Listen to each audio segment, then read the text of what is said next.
কি করছে দেখো, কি করছিস? কি বাবা, সারা ঘরে বাবেল দিয়ে কি করেছে! কি অবস্থা, ওর কাণ্ড কারখানা। আমাদের ঘরটার অবস্থা দেখো, বেডরুমের অবস্থা এরকম। কি করেছে, কি অবস্থা! পুরো সারা ঘরে বাবেল ভর্তি হয়ে গেছে।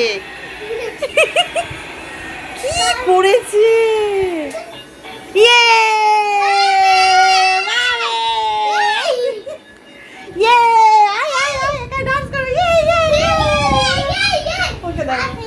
বাবেল বাবেল কি করছে! এখানে সরে আয়, অত সামনে গেলে হবে নাকি, সরে আয়। কি করছে অবস্থা, ওর কাণ্ড কারখানাটা দেখ। হাতটা আটকালে হবে নাকি! কি করে সত্যি!